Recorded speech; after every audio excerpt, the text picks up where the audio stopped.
ఇప్పటి వరకు ఆయన సీతమ్మ దర్శనం ఒకటే చెయ్యాలనుకున్నాడు. సీతమ్మ జాడ కనిపెట్టి రాముడికి చెప్దాం, అందుకే వచ్చాడు ఆయన.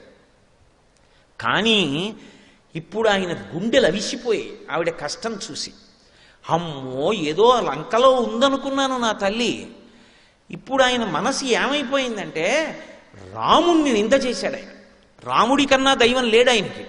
ఆయన అన్నాడు, దుష్కరం కృతవాన్ రామో యయిమాం మత్తకాశినీం సీతాం వినా మహాబాహు ముహూర్తమపి జీవతి.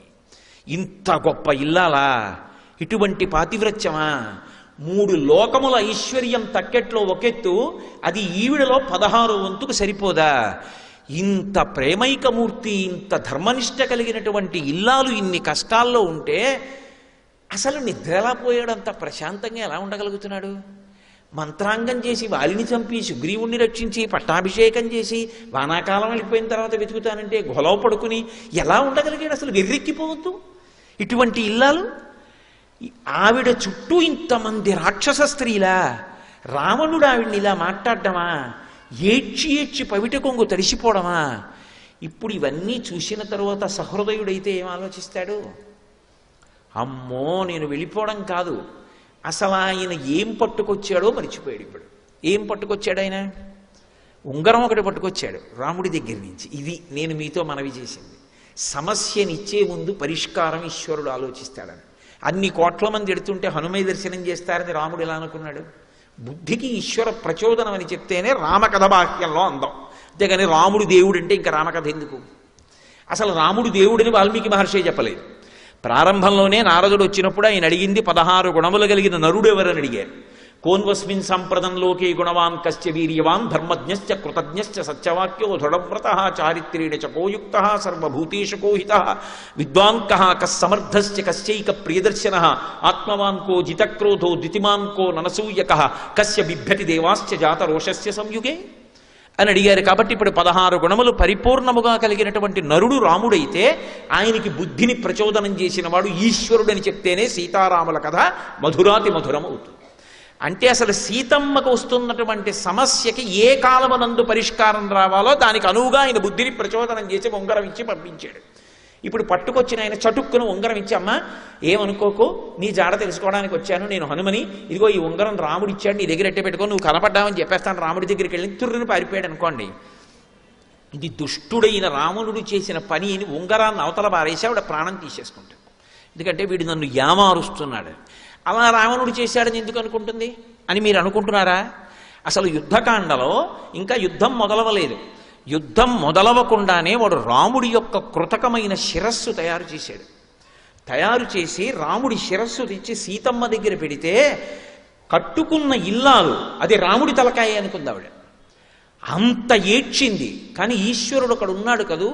అంత ఏడుస్తుంటే అకస్మాత్తుగా వాడికి కబురు వచ్చింది, ఏదో ముఖ్యమైన పని మీద అందరూ ఎదురు చూస్తున్నారు రమ్మని. చటుక్కున వెనక్కి తిరిగిపోయాడు. తిరిగిపోవడంలో శిరస్సు అంతర్ధానం అయిపోయింది. అప్పుడు పక్కనున్న వాళ్ళు చెప్పారు, ఇంద్రజాలం వాడు సృష్టించాడు, అది రాముడి శిరస్సు కాదు. కావాలంటే అదిగో భైరీనాదాలు వినపడుతున్నాయి. నిజంగా రాముడి శిరస్సు తెగిపోతే వాళ్ళందరంత సంతోషంగా ఉంటారా, వస్తారా వానరులని అని. ఇంకొకసారి బ్రహ్మాస్త్రం చేత రాముడు పడిపోయి ఉంటే రాముడు మరణించాడు చూడమని సీతమ్మని పుష్పక విమానం ఎక్కించి పంపించాడు. ఎలాగో రాముడు చనిపోయాడని ఆవిడ తప్పు చేస్తే ఇక రాముడు లోపలికి రాడు, వెళ్ళిపోతాడు. ఇటువంటి భార్య నాకెందుకని కార్యం సాధించవచ్చు. ఎటువంటి కుట్రపూరితమైన ఆలోచనలు చెయ్యాలో అన్నీ చేశాడు. పైకి చేష్టితములకు ముందు లోపలి సంస్కారం ప్రధానం. లోపల ఆలోచన ఎలా ఉంటుందో పైన కార్యం అలా ఉంటుంది. అన్ని అవలక్షణములున్నవాడు, అటువంటి దుష్టమైన ఆలోచనలు ఉన్నవాడు, అటువంటి వాడు ఒక ఉంగరాన్ని తీసుకురావడం పెద్ద గొప్ప. తన దగ్గర ఉన్న రాక్షసుల్లో ఒకటి కోతిని చేయడం పెద్ద గొప్ప. ఆవిడ నమ్ముతుందా? ఆవిడికి ఆశ్వాసం కలుగుతుందా? ఒక్కనాటికి కలగదు. ఇప్పుడు ఆయన గుర్తించింది ఏమిటంటే ఈ తల్లికి ఉంగరం ఇవ్వడం ప్రధానం కాదు. ఉంగరం ఇవ్వడానికి ముందు మాట్లాడాలి. అసలు మాట్లాడడానికి అవకాశం ఏది? ఇప్పుడు మాట్లాడి వెళ్ళలేదనుకోండి, ఉపద్రవం ఇంకొకలా వస్తుంది. అది ఈశ్వరుడు 1000 కళ్ళతో భక్తుణ్ణి చూసుకోవడం అంటే. ధర్మాన్ని ఆయన కాపాడుకుంటాడు. అందుకు కదూ హనుమ అంతటి వారు నిర్వేదానికి లోనై శరీరం వదిలిపెట్టేస్తాను, హస్తాదానో ముఖాదానో నియతో వృక్షమూలిక వానప్రస్థో గమిష్యామి దృష్ట్వా జనకాత్మజాం, నేను ఇక్కడే ఉండి శరీరం వదిలేస్తానంటే అకస్మాత్తుగా ఆయనకు ఆలోచన వచ్చింది. వినాశే బహవో దోషాః జీవన్ భద్రాణి పశ్యతి.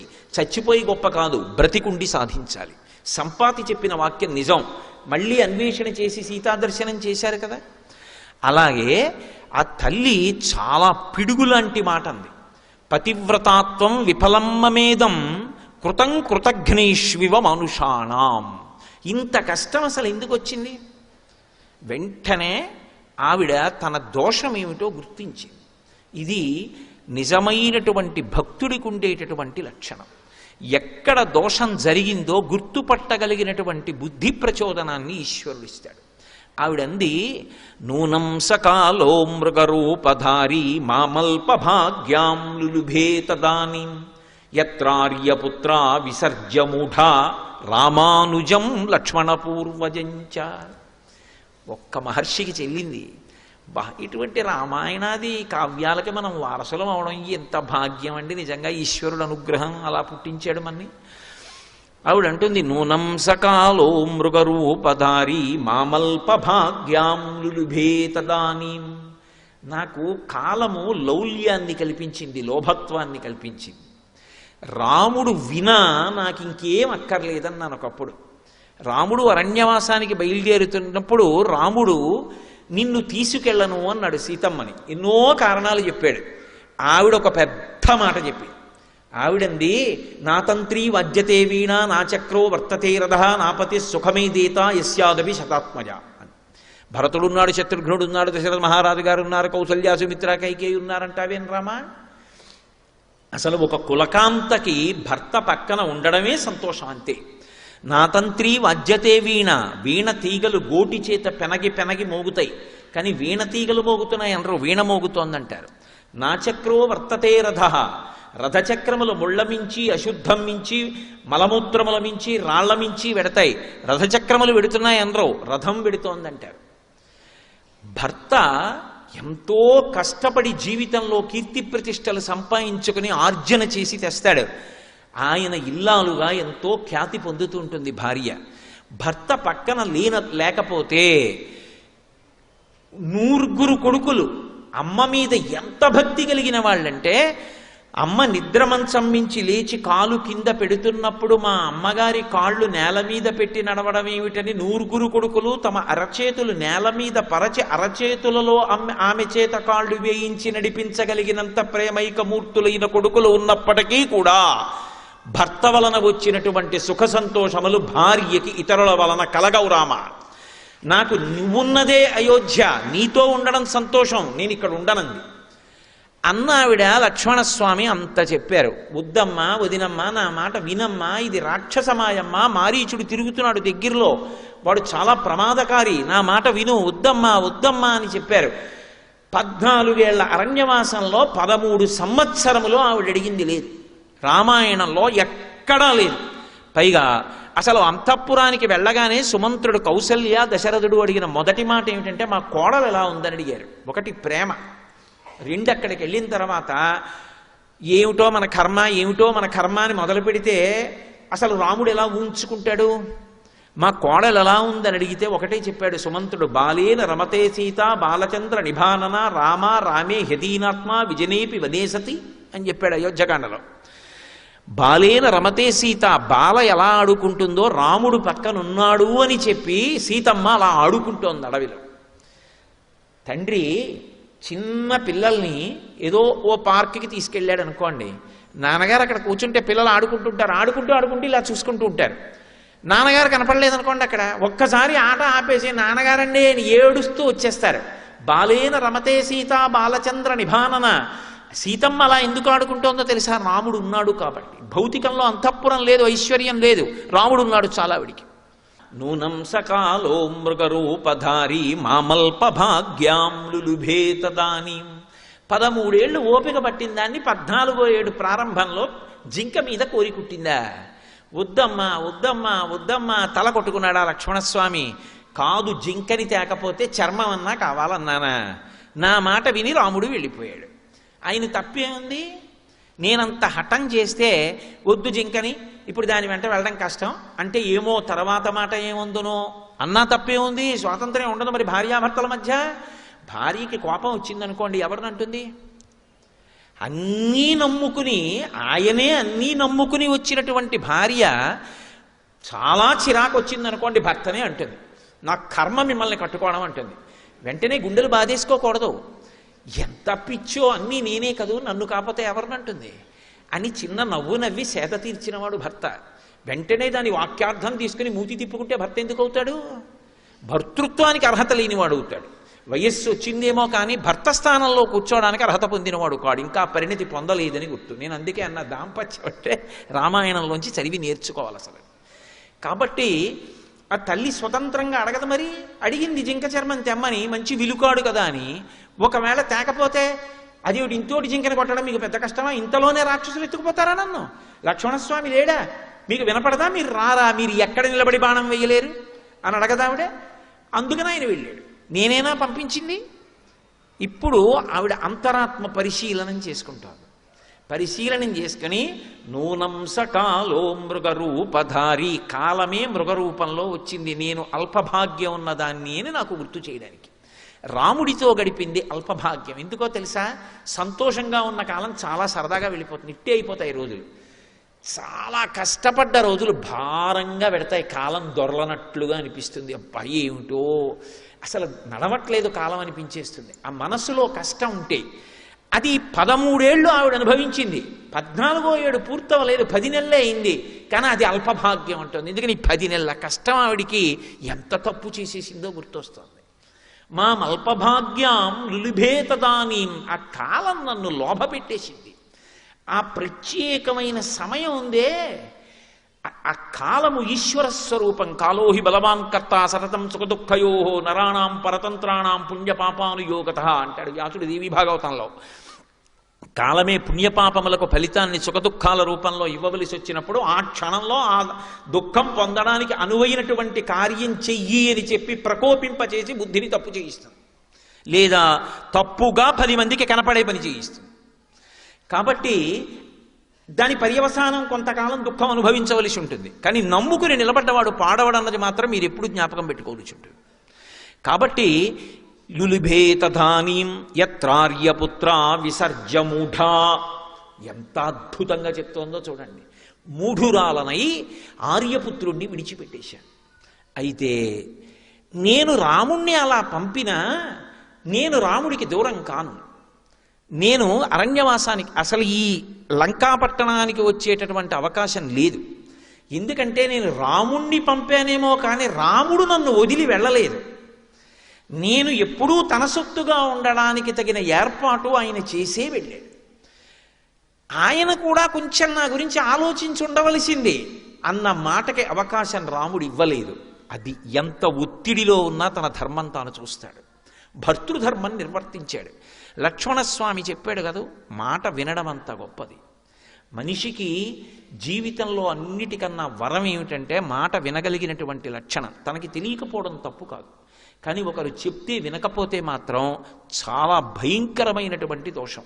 అందుకే మారీచుడు అరణ్యకాండలో రావణాసురుడితో మాట్లాడుతూ ఒక మాట అంటాడు, ఒరేయ్ నాయనా, ప్రియంగా మాట్లాడేవాళ్ళు లోకంలో ఎక్కడికి వెళ్ళినా దొరుకుతారు, కానీ పైకి ప్రియంగా లేకపోయినా మన అభ్యున్నతి కొరకు కఠినంగానైనా మాట్లాడేవాడు కోట్ల మందిలో ఎవడో ఒక్కడే ఉంటాడు. వాడి మాటని సందేశాత్మకంగా తీసుకోవాలి తప్ప ఆయన కోపంగా మాట్లాడాడని చెప్పి వెంటనే ఆయన మీద తిరగబడిపోవడం గొప్ప విషయం కాదు. సులభాః పురుషారాజన్ సతతం ప్రియవాదినః అప్రియస్యతు పథ్యస్య వక్తా శ్రోతా చ దుర్లభః. కఠినంగా మాట్లాడినా మంచి చెప్పగలిగిన వాడు దొరికితే, కఠినంగా మాట్లాడినా ఆయన చెప్పిన దాంట్లో సత్యం ఉంది అని అంగీకరించగలిగిన శ్రోత దొరికితే అదే క్షేత్రం, అది అజరామరం, అది అద్భుతం. కానీ లోకంలో అలా చెప్పే వక్త దొరకడు, ఒకవేళ అలా చెప్పేవాడున్నా వినే శ్రోత దొరకడు.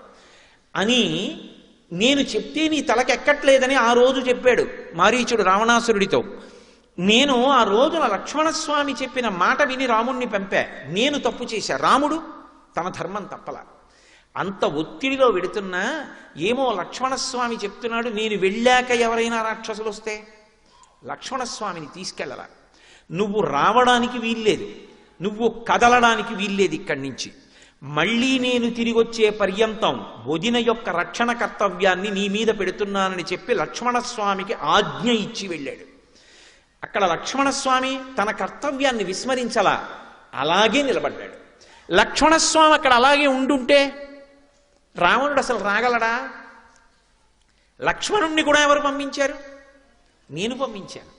నేనంటే ఎవరు? సీతమ్మ. ఎలా పంపించింది? లులుభేత దానీం, కాలము మభ్యపెట్టింది కదా నన్ను. ఆ సమయంలో ఆ మృగం కోసం రాముడు ఎడితే మృగం అరిచింది. హా లక్ష్మణ హా సీత అంది రాముడి కంఠంతో. వెంటనే ఏమన్నాను? లక్ష్మణ వెళ్ళన్నాను.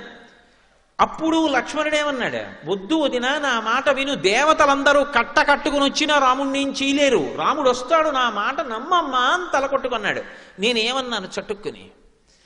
వెళ్ళు వెళ్ళు వెళ్ళు అని పోరినా లక్ష్మణస్వామి వెళ్ళలేదని చటుక్కనొక్క మాట అన్నాను. రామాయణంలో సుందరకాండ సౌందర్యం వాగ్వైభవం. కోట్ల శతఘ్నులు సాధించలేనిది ఒక్క మాట చేత సాధించేయచ్చు. ఒక్క మాట ఎంతమంది మనసుల్ని ఎలాగైనా మార్చేస్తుంది. అది మాట్లాడేవాడు ఎందుకు మాట్లాడుతున్నాడన్నది కాలం తర్వాత నిర్ణయించాలంతే. కాబట్టి లక్ష్మణస్వామి వెళ్ళడు. కానీ సీతమ్మేమంది? సుష్టత్వం వనేరామ మేకమేకోను గచ్చసి మమ హేతూ ప్రతిచ్ఛన్న ప్రయుక్తో భరతేనవ. అరణ్యకాండ. లక్ష్మణస్వామి వెళ్ళకపోతే నాకిప్పుడు అర్థమవుతోంది లక్ష్మణ, భరతుడు రాజ్యాన్ని తీసేసుకున్నాడు. తన అమ్మ కైకమ్మ ద్వారా అడిగించాడు.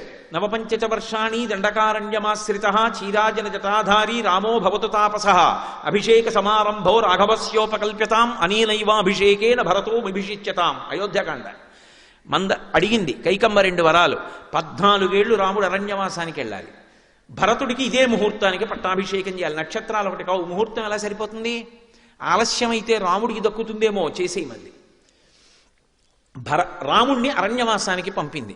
ఒకడు ఎక్కడో ఉండి రహస్యంగా రాజ్యం కొట్టేశాడు. అక్కడే ఉన్నవాడు రాజ్యం పోయినా నన్ను చూసుకో, మీ అన్న బతుకుతాడు, మీ అన్నకి నేను శాంతి స్థానం. ఇది భార్యాస్థానం అంటే. ఎన్ని కష్టాలు వచ్చినా భార్య మీకు ఎందుకండి, మీరు నమ్ముకున్న ఈశ్వరుడు లేడా అని ఒక్క మాట అంటే పురుషుడు నిలదొక్కుంటాడు. సీతమ్మ శాంతిస్థానం. అది పోతే తప్ప రాముడు పడ్డం. కాబట్టి సీతమ్మ వెళ్ళిపోవాలంటే నీవు నా మీద కన్నీశావు ఎప్పటి నుంచో, నన్ను నువ్వు అనుభవించాలని చూస్తున్నావు. అందుకని భరతుడు నిన్ను పంపాడు. మీ ఇద్దరు కూడబలుక్కున్నారు. ప్రయుక్తో భరతేనవా. ఆయన రాజ్యం తీసేసుకున్నాడు, నువ్వు నా కోసం వచ్చావు. మీ అన్న అరిచాడు, నువ్వు వెళ్ళవు, నాకు తెలుసు. ఎందుకంటే ఆపదొచ్చి రాముడు పడిపోవాలి. పడిపోతే నన్ను నువ్వు పొందుదామని చూస్తున్నావు. నా ప్రాణాలు పోయినా నీకు భార్యని కానంది. ఈ మాట విన్నాడు లక్ష్మణస్వామి. అమ్మా ఇంకా విననమ్మా, నేను బయలుదేరిపోతున్నానని వెళ్ళిపోయాడు. పాము ఎలా వెళ్ళిపోతుందో అలా ముక్కుతూ మూల్గుతూ ఏడుస్తూ కళ్ళు తుడుచుకుంటూ వెళ్ళిపోయాడు. వెళ్ళిపోతే ఏమైంది? లక్ష్మణస్వామి వెళ్ళాడు. లక్ష్మణస్వామికి రాముడికి కూడా దూరం అయిపోయాడు. మాట కదు కొట్టేసింది దెబ్బ నన్ను. ఒక్క మాట ఎంత ఇబ్బంది పెట్టింది. అది దానికి నేపథ్యం ఏమిటి? ఇంత కష్టాలు పడ్డానికి కాలం నాకు మోహాన్ని లోభాన్ని కుదిర్చింది. ఒక మృగమునందు ఒక జింక. ఏం చేసుకుంటాను ఇప్పుడు? ఆ జింక కాదు, 1000 జింకలు అటువంటివి తెచ్చిస్తే నాకు ఆనందం ఉందా? ప్రమదావనంలోనే పెట్టాడు, అక్కడ తిరుగుతుంటాయి 7 జింకలు. ఏమి సంతోషం పొందుతాను? రాముడే కావాలి రాముడే కావాలన్న దాన్ని రాముణ్ణి జింక కోసం పంపి ఒక్క 5 నిమిషాలు ఓర్చకుండా అంత సేవ చేశాడే. మామగారు దశరథ మహారాజు గారు కట్టిన పట్టుపుట్టం కట్టకుండా ఉండడానికి అరణ్యవాసంలో ఎన్ని పట్టుపుట్టాలు కావాలో అన్నిటినీ కావడికి ఎత్తితే మోసుకొచ్చాడు అరణ్యంలో మహానుభావుడు. అగ్రత ప్రయయౌ రామ మధ్యే సీత సుమధ్యమా పృష్ఠస్తు ధనుష్పాణి లక్ష్మణో అనుజకామహ అని అయోధ్యకాండ. ముందు రాముడు నడుస్తుంటే మధ్యలో సీతమ్మ నడిస్తే వెనక నుంచి ఏమైనా ఆపదొస్తుందని వెనక లక్ష్మణస్వామి నడిచాడు. అంతటి పరమభక్తుడు. అటువంటి వాణ్ణి చటుక్కున మాటన్నానే కట్టి కొడపట్లా, ఇబ్బంది పెట్లా, నన్ను రాలా అరణ్యవాసానికి. అంతఃపరిశీలనం చేసుకుని అది నిజంగా తను చేసిన తప్పు కాకపోయినా పరిస్థితులలో సీతమ్మ అలా మాట్లాడడం తప్పని నిర్ధారించడం కూడా సాధ్యం కాదు. ఎందుకో తెలిసి ఆవిడికి భర్త ప్రాణం. అయినప్పుడు భర్త అలా హా సీత హా లక్ష్మణ అని ఆయన కంఠం వినపడితే ఏ భార్య వెళ్ళమని అందు, వెళ్ళకపోతే ఏమంటే వెళ్ళిపోతాడో ఆ మాట అనేసింది. ఆవిడికి కావలసింది వెళ్ళిపోయి రాముడిని ఆదుకోవాలి. నిజంగా లక్ష్మణస్వామిని అనాలని కాదు, కానీ అనరాని మాట అనేసింది. అనేసిన తర్వాత లక్ష్మణస్వామి వెళ్ళిపోయాడు. రామానుజం, రాముడి తమ్ముడు వెళ్ళిపోయాడు. లక్ష్మణ పూర్వజంచ, లక్ష్మణుడికి ముందు పుట్టిన వాడికి దూరం అయిపోయాడు. ఇప్పుడు ఆవిడ అంతఃపరిశీలనం చేసుకుంది. నిజమే, తప్పు చేశాను, కానీ తద్దోషానికి ఎంత కష్టపడ్డాను. 10 నెలల నుంచి నా కష్టం చెప్పుకోవడానికి మనిషి లేడే. అయినా మనసులో కూడా ఎన్నడూ రామ పాదములను విస్మరించలేదు. మరి ఇంత కష్టపడితే అనన్య దైవత్వమియం క్షమాచ భూమౌచ చెయ్యా నియమశ్చ ధర్మే పతివ్రతాత్వం విఫలం మమేదం కృతం కృతఘ్నేష్వ మనుషాణం. చేసిన తప్పుకు ఫలితం ఉంటే చేసిన ఉపాసనకు ఫలితం ఏది? మరి పడ్డ పరివేదనకి ఫలితం ఏది? అది లేనప్పుడు నేను దీన్ని ఎందుకు నమ్మాలి? నేను దీన్ని నమ్మకపోతే ఏం చెయ్యాలి?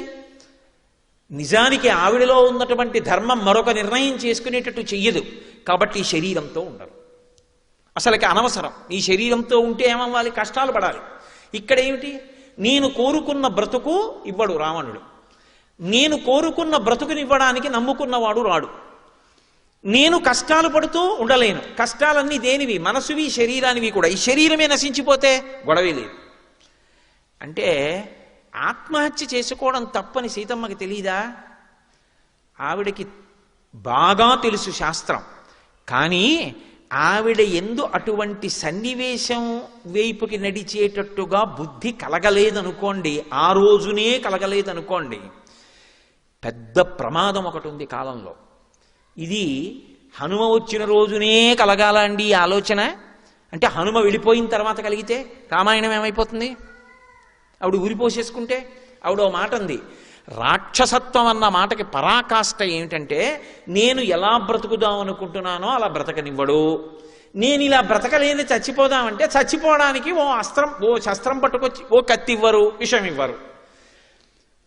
చచ్చిపోవడానికి వీల్లేదు, తాను కోరుకున్నట్టు బ్రతకడానికి వీల్లేదు. ఈ రెండిటి మధ్య నలిపేవాడేవాడు రావణుడు. అది వాడి రాక్షసత్వం. కాబట్టి నేను ఉండను ఈ శరీరంతో. మరి ఎలా చచ్చిపోవాలి అంటే, ఇప్పుడు మీరు ఒకటి బాగా గమనించండి. ఆవిడికి ఆలోచన ఇవ్వాలే వచ్చింది కాబట్టి, హనుమ వచ్చిన రోజునే వచ్చింది కాబట్టి, మాట్లాడడానికి ఉపశాంతిని ఇవ్వడానికి హనుమ ఉన్నారు. ఆ ఆలోచన తర్వాత రాకూడదు, ఇవ్వాలే రావాలి. ఎందుకంటే నచ్చ చెప్పేవాడు పైన కూర్చుని ఉన్నాడు. 2 ఆయన ప్రయోజనం అవుతుంది. ఆయన మౌనంగా బాధపడుతున్నాడు. ఎలా అసలు ఈవిడితో మాట్లాడడం, ఏమని మొదలెట్టాలి? చూడండి, లోకంలో మాట అంటారు, వేటుపడ్డ ప్రాణం అండి ఆవిడిది పాపం అంటారు. అందరూ మోసం చేసేసారనుకోండి. నేను ఈ మాట అంటే నాకు ఒక విషయం జ్ఞాపకం వస్తుంటుంది. సాధారణంగా మా ఇంటికి ఏదో పాపం నా మీద గౌరవంతోటో ప్రేమ చేతో నన్ను చూడడానికి వస్తూ ఉంటారు చాలామంది. అదేం నేను గొప్పగా చెప్పుకోవట్లేదు సుమండి, వాళ్ళ గొప్పతనం అది. ఏదో 4 మాటలు రామాయణం గురించి ఏదో చెప్పాడని వస్తుంటారు. ఆ వచ్చిన వాళ్ళు సాధారణంగా అయ్యా మీకు నమస్కారం అని, ఎక్కువ మంది నా భార్యని మా కోడలంటారు. పెద్దవాళ్ళు వస్తే మా అబ్బాయి లాంటి వారు మీరు అంటారు. నేను చాలా సంతోషిస్తుంటా. పోన్లే, మా అమ్మ శరీరంతో లేకపోయినా ఇంతమంది రూపంలో మా అమ్మ నన్ను పలకరిస్తుంటుంది అని సంతోషిస్తుంటా. ఒక ఆవిడ మా ఇంటికి వచ్చారు రోజున. నాయన నీ నల్లుడు అంటాను, నీకేమైనా అభ్యంతరం అన్నారు. నేను కొంచెం తెల్లబోయా. అలా ఎవరు అనరు, మా ఆవిడ్ని కూతురని నన్ను అల్లుడిని అనరు, నన్ను కొడుకు అంటారు ఎవరైనా. ఇదేమిటి ఈవిడ తిరగేసి అన్నారు, ఇందులో ఏదో చమత్కారం ఉంది, తెలుసుకోవాల్సిన విషయం అనుకుని, ఏమమ్మా కొడుకుని ఎందుకు అనుకోకూడదన్నాను. అంటే ఆవిడంది, నా మనసు వేటు పడిందయా కొడుకుతో. ఏమమ్మా అన్నాను. నాకు పెద్ద ఇల్లు ఉండేది నాయన, ఒక్కడే కొడుకు, ఎంతో కష్టపడి పెంచి పెద్ద చేశాను. నా కొడుక్కి కోడలికి నేను ఉండడం ఇష్టం లేదు. ఒకప్పుడు నేను జ్వరంతో ఉన్నప్పుడు అమ్మ ఇంటి పన్ను తగ్గించడానికి కాగితం పెడుతున్నాను, కొంచెం సంతకాలు పెట్టన్నాడు. సంతకాలు పెట్టాను కొడుకు కదా అని. వాడి పేరు మీద ఇల్లు రాయించుకుని నన్ను బయటికి గెంటేశాడు నాయన. కూతురు చూస్తోంది, కూతురు దగ్గర ఉంటున్నాను ఇప్పుడు, అందుకే నాకు ఎవరిని కొడుకు అనాలనిపించట్లేదు, నా మనసు వీటు పడిపోయింది, అల్లుడు అంటాను నాయన. నేను తెల్లబోయాను, అసలు నాకు నోట మాట రాలేదు. ఇలా కూడా ఉంటుందా ప్రపంచకంలోనూ అని. వేటు పడిపోయిందంటాడు. అంటే మోసం మీద మోసం, మోసం మీద మోసం చేస్తున్నారనుకోండి, అది ఎవరిని చూసినా నమ్మరు. ఇప్పుడు ఆవిడ మనస్థితి హనుమ గమనించారు. ఈవిడ ఎవరిని నమ్మే స్థితిలో లేదు. ఎవరైనా రావణాసురుడే అలా వచ్చాడేమో, ఎందుకంటే ఎవరిని చూస్తే మనం నమ్మి తీరుతామో లోకంలో అది కాషాయ వస్త్రం. కాషాయ వస్త్రం అంటే నకర్మణాన ప్రజయా ధనీన త్యాగే నైకే అమృతత్వమానసహు. అటువంటి కాషాయం బట్ట కట్టుకున్న వ్యక్తి కనపడితే ఈయన వలన మనకి ఏ అపకారం ఉండదు అని వెంటనే నమ్ముతాం. ఈ దేశానికి ఉన్న గొప్పతనం అది. అటువంటిది కాషాయం బట్ట కట్టుకుని వచ్చి అపహరించాడు ఆవిడ్ని, పరివ్రాజకుడిగా వచ్చి అపహరించాడు. ఇప్పుడు ఆవిడ మనసు ఎంత వేటు పడిపోయి ఉంటుంటుంది. పైగా అసలు మాట్లాడడానికి మనిషి లేడు. ఆ పిరికితనం ఎంత ఎక్కువైపోయి ఉంటుంది. రామకథా సౌందర్యంగా ఆలోచించండి. ఆవిడ లోకమాత, ఆవిడ లక్ష్మీదేవి, ఆవిడ లలితాదేవి, అవి కాసేపు పక్కన పెట్టండి. రామకథా సౌందర్యంగా ఆలోచించండి. ఇప్పుడు ఇవాళ నేను వెళ్ళిపోతే రేపొద్దున్న ఎప్పుడైనా ఈ ఆలోచన వస్తే, నేను మీతో అన్నాను కదా, ఆపద ఇవ్వవలసిన వాడు ఆపద రాకుండా ముందు ఆలోచించాలి. అది భగవంతుడంటే. ఆవిడికి ఇప్పుడు ఇంత పెద్ద ఆలోచన వచ్చేసింది. పతివ్రతాత్వం విఫలం మమేదం కృతం కృతఘ్నేష్వ మనుషాణం అని. ఈ ఆలోచన ఇవ్వాలే వస్తే హనుమ ఉండగా హనుమ జోక్యం చేసుకుని శాంతినిచ్చి పెడతారు. ఆ తర్వాత అటువంటి ఆలోచన రాదు. 2, హనుమకి మాట్లాడడానికో మంచి అవకాశం తనంత తాను అకస్మాత్తుగా వచ్చేస్తుంది. మాట్లాడి ఉంగరం ఇవ్వాలి తప్ప మాట్లాడకుండా చటుక్కును ఉంగరం ఇస్తే ఆవిడ నమ్మే స్థితిలో లేదన్న విషయం హనుమకు అర్థమవుతోంది. ఇది సౌందర్యం సుందరకాండలో. ఇవన్నీ ఎక్కడ మహర్షి చెప్పరు. ఆంతర విషయాలు మనం అర్థం చేసుకోవాలి. అందులో ఉన్న సౌందర్యాన్ని. ధర్మం కోసం కొట్టుకుంటున్నారు ఎవరైనా మనం ఎలా తప్పించుకుపోయి సుఖాలను అనుభవిద్దామని ఆలోచించట్లేదు. అది సౌందర్యం. శ్రీ ఉమామహేశ్వర పరబ్రహ్మార్పణమస్తు. స్వస్తి.